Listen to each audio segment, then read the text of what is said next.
Selamat pagi para netizen dimanapun kita berada, salam inspirasi bagi kita semua ya. Kenapa ya ketika Roy Suryo ya menang di pra peradilan justru banyak yang kemudian ya mengklaim ada upaya-upaya teror begitu kan ya, intimidasi bahkan diancam pembunuhan. Wih.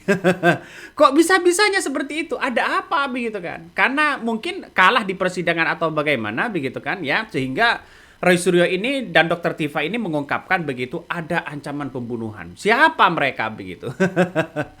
Ini kan agak-agak lucu di negara kita begitu. Kalau kalah ya memain kekerasan ya berbagai cara yang lakukan begitu ya, padahal restoratif justice ditolak, ke sana ke sini ditolak, disogok ditolak begitu kan. Semuanya ditolak oleh Dr. Tifa dan Roy Suryo begitu. Dan sekarang muncul ya di berbagai media begitu yang kemudian mengatakan bahwa Roy Suryo dan Dr. Tifa ini kabarnya begitu kan yang mengaku diancam ya, dibunuh jelang sidang ya, klaim ada upaya teror dan intimidasi. Siapa mereka? Pastikan lawan-lawan dari Roy Suryo. Siapa lagi begitu? Tidak mungkin ya teman-teman Roy Suryo lalu kemudian ada intimidasi seperti itu begitu. Ini kan ngeri. Ya, hukum di negara kita ini sudah tidak sehat begitu. Sudah tidak sehat, Bos. Karena apa? Karena kita lihat saja bahwa apa yang kemudian dilakukan oleh Dr. Tifa, yang dilakukan oleh Roy Suryo, menang di pra peradilan, Jokowi tidak hadir di situ begitu. Terus kemudian muncul spekulasi seperti ini.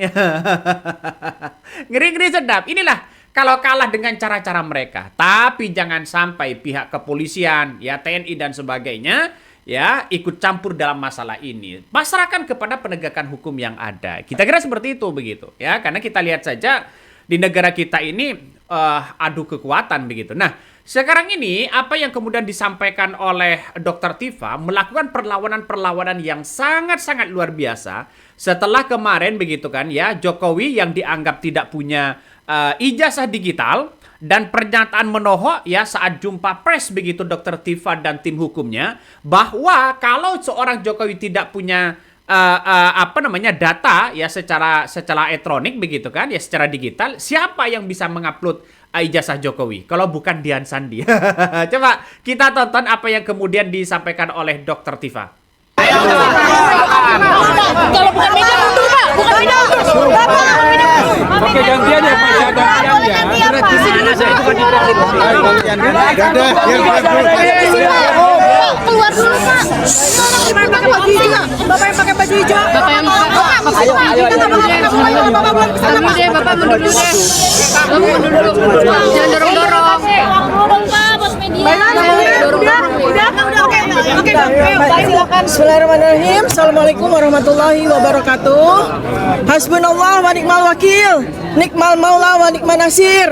La haula wa la quwata illa billahil aliyil azim. Alhamdulillah pada hari ini, hari Kamis, kami sudah melakukan nota perlawanan ya, yang terdiri atas 37 halaman yang kita berikan judul Indonesia Menggugat ya. Dugaan ijazah palsu Jokowi adalah sebuah cermin krisis multidimensional bangsa ini ya. Pada beberapa hal nanti akan secara rinci disampaikan oleh advokat saya.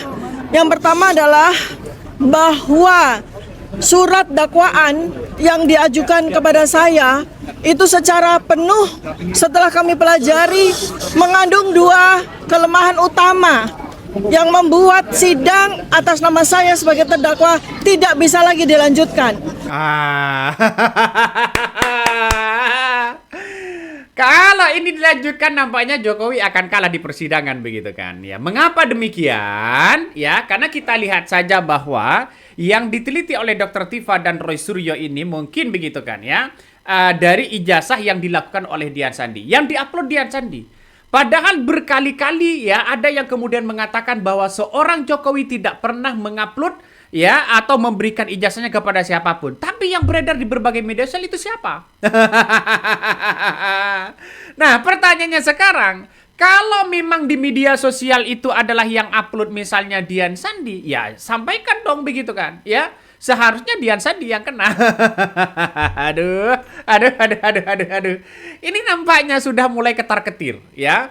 Kubu-kubu Jokowi begitu kan sudah mulai ketar-ketir, ya. Katanya mau mengajukan surat ya ke MA begitu kan, ya, berbagai cara dia lakukan begitu, tapi semuanya ditolak. Tapi ya dengan mendengar dengan pernyataan-pernyataan tadi, ada yang kemudian dikatakan bahwa ada intimidasi, ada mencoba Roy Suryo dan Dr. Tifa ini dibunuh. Wih, ini ngeri bos, ya. Masa iya perlawanan-perlawanan karena kalah misalnya begitu sampai segitunya? Ada apa?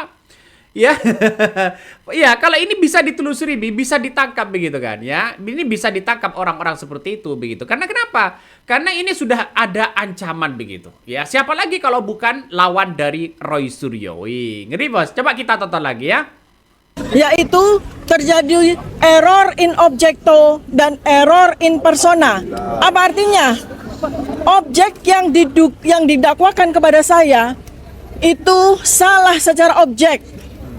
Ya, karena yang saya dan Mas Roy Suryo lakukan pengkajian adalah benda digital, objek digital yang beredar di internet yang dimiliki oleh saudara Dian Sandi.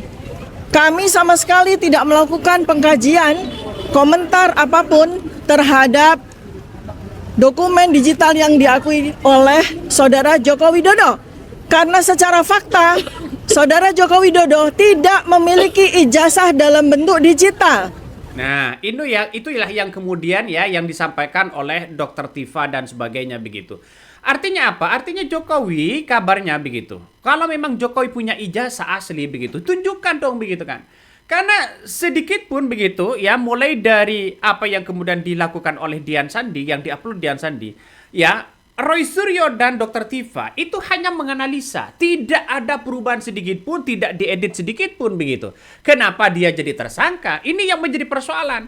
Karena Prapit di kedua ini kan soal undang-undang ITE begitu. Yang awalnya soal penahanan, ya, terus kemudian soal penggeledahan, jemput paksa dan sebagainya, itu sudah tidak sah. Sudah diputuskan oleh hakim begitu. Dan termol gelabakan semua. Aduh, termol begitu kan. Itu begitu ngerinya begitu. Kenapa kok bisa menang? Ya, karena hukumlah berbicara begitu kan. Ya, hukumlah berbicara di situ begitu. Coba kita tonton lagi. Jikalau memang benar beliau adalah lulusan Fakultas Kehutanan UGM tahun 1985, jikalau benar, maka dokumen yang dimiliki adalah dokumen yang bersifat analog, di mana kita semua sampai dengan 11 tahun kita menanti sama sekali belum pernah ada kemunculan dari dokumen ijazah tersebut, sehingga jelas bahwa dugaan atau dakwaan dari jaksa itu salah secara objek, ya. Kemudian yang kedua adalah error in persona. Karena ini berkaitan dengan laporan yang dilakukan oleh saudara Joko Widodo terkait dengan lokus dan tempus delicti yang sangat aneh dan janggal. Nah, kan? Sudah muncul begitu kan narasi-narasi ini begitu. Artinya apa? Artinya ini sangat janggal sekali begitu. Kalau pertarungan nanti di persidangan, adu gagasan, adu argumentasi, adu ilmu, saya kira ini langkah yang bagus begitu. Tapi begitu sayang begitu, di luar sana para kubu-kubu Jokowi justru hari ini ya kelabakan, ya berbagai cara dia lakukan begitu. Padahal itu sudah kalah. Ngeri mas ya.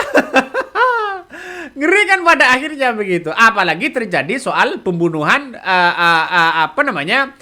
mengaku diancam mau dibunuh begitu kan jelang sidang begitu. Ini kan ngeri-ngeri sedap pada akhirnya begitu. Nah, Roy Suryo dan Dr. Tifa ini mengaku menghadapi ancaman pembunuhan serta berbagai untuk intimidasi menjelang agenda persidangan yang berkaitan dengan polemik dugaan ijazah Joko Widodo. Nah, keduanya ya terjerat dalam kasus ijazah Jokowi yang menilai bahwa berbagai tekanan tersebut justru menunjukkan adanya pihak yang khawatir menghadapi proses pembuktian di pengadilan. Kenapa? Karena Roy Suryo juga mengatakan bahwa dirinya bersama Dr. Tifa memilih melanjutkan proses hukum yang meski menghadapi berbagai tekanan. Menurut Dr. Tifa, ancaman yang muncul tidak mengubah persiapan mereka dan menghadapi sidang ya, dan menyebutkan tim hukum telah melakukan simulasi dan mempersiapkan seluruh aspek yang diperlukan. Nah, sementara itu Roy Suryo juga menyinggung adanya aksi intimidasi yang terjadi di rumah sakit begitu kan. Ia menilai berbagai tindakan tersebut tidak membuat mereka gentar karena seluruh aktivitas ya juga ya terdokumentasi melalui siaran langsung. Nah, memasuki dengan agenda-agenda itu, banyak yang kemudian mengatakan bahwa ada intimidasi begitu kan ya, ada hal-hal yang kemudian dicoba begitu kan untuk untuk Roy Suryo di kabarnya begitu kan ya, ada intimidasi pembunuhan dan sebagainya. Ini kan ngeri-ngeri sedap bos, persoalan seperti ini. Artinya ini sudah tidak sehat begitu kan ya. Kok bisa-bisanya seperti itu begitu. Coba kita tonton lagi apa yang disampaikan oleh Dr. Tifa. Karena lokus dan tempus delicti itu berpindah-pindah dari sejak kami pertama kali diperiksa sebagai saksi tanggal 11 Mei 2025. Pada waktu itu yang dilaporkan sebagai lokus dan tempus delicti adalah sebuah peristiwa tanggal 22 Januari 2025, di mana kami sama sekali atau saya sama sekali tidak berada pada lokus dan tempus yang dimaksud. Lalu kemudian laporan polisi itu diubah secara lokus dan tempus deliktinya menjadi di daerah Jakarta Selatan 26 Maret 2025. Lalu pada surat dakwaan yang disampaikan oleh penuntut umum, ternyata lokus dan tempus berubah lagi, yaitu di antara bulan Maret 2025 hingga bulan Mei 2025. Padahal laporan yang dilaporkan oleh Saudara Joko Widodo itu tertanggal 30 April 2025. Jadi ini jelas salah ya secara persona dan salah secara objekto. Karena mana mungkin melaporkan sesuatu kejadian yang belum terjadi pada saat laporan polisi itu dilakukan. Dia melaporkan tanggal 30 April 2025 atas peristiwa yang terjadi pada bulan Mei 2025. Itu sesuatu yang sangat tidak masuk akal. Dan berikutnya lagi adalah kesalahan atau error in objecto adalah mendakwa sebuah produk jurnalistik yang dilindungi oleh undang-undang pers yang jelas ya. Jadi ada 5 unggahan dari 28 unggahan yang dijadikan sebagai barang bukti. Itu sendiri sebetulnya sudah error in objecto.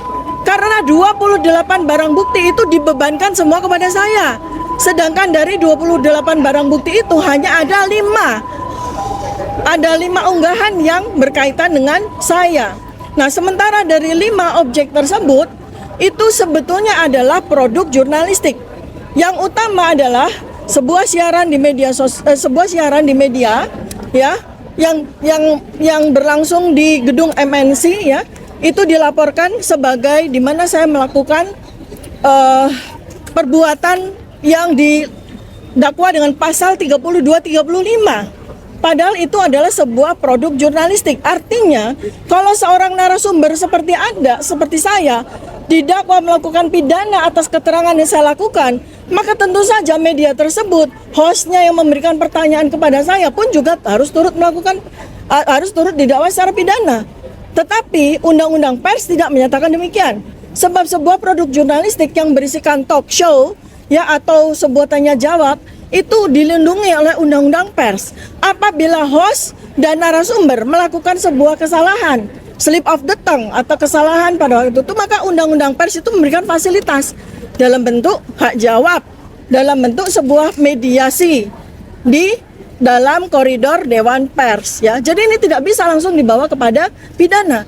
Nah, itulah ya yang dilakukan cara-cara Jokowi begitu kan ya.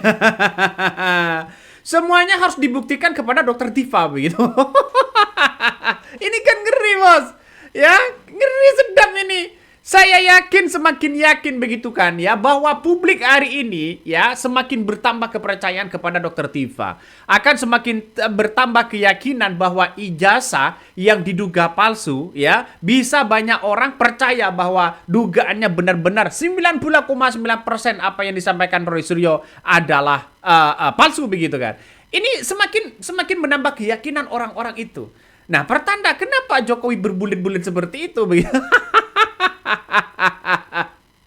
Sangat-sangat tidak objektif, sangat-sangat luar biasa begitu kan ya. Dan apa yang kemudian disampaikan oleh Roy Suryo di situ begitu menandakan bahwa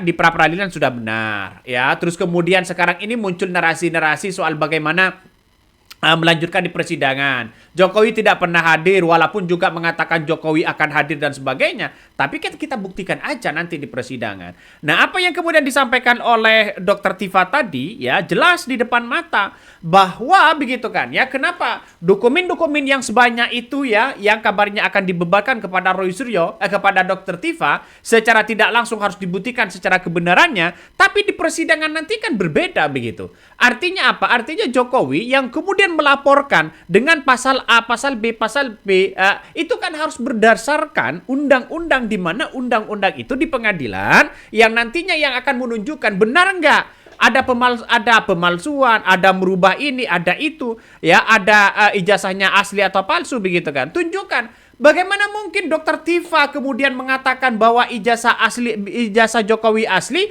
kalau toh pada akhirnya tidak ditunjukkan? Ya kan bisa saja orang menduga seperti itu begitu kan. Nah, inilah yang kita lihat bahwa semuanya akan menemukan titik temu. Nah, apa yang kemudian disampaikan oleh Roy Suryo juga begitu menjadi tamparan keras kepada kubu Jokowi. Seperti ini. Saya hadir selaku sahabat dari Dr. Tifa Usiati Afza dan saya mendukung penuh semua upaya dari tim hukumnya Dr. Tifa. Itu aja. Ya, Hidup Roy. Jadi saya tidak akan menambahkan apapun dan insya Allah besok akan ada pra peradilan yang kedua bagi saya di Pengadilan Negeri Jakarta Selatan tentang adalah pasal 32 dan di sini dukungan saya kepada Dr. Tifa. Dr. Tifa adalah peneliti soal analisis neuropolitika.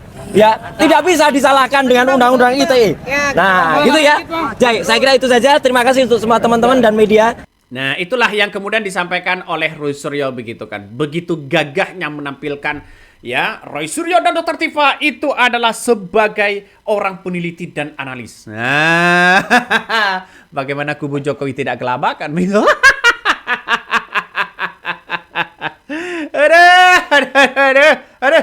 ngeri mas, ngeri ya. Oke, mungkin itu yang kami sampaikan ya. Tonton terus di channel Hodari Podcast Rakyat ini. Jangan lupa di subscribe.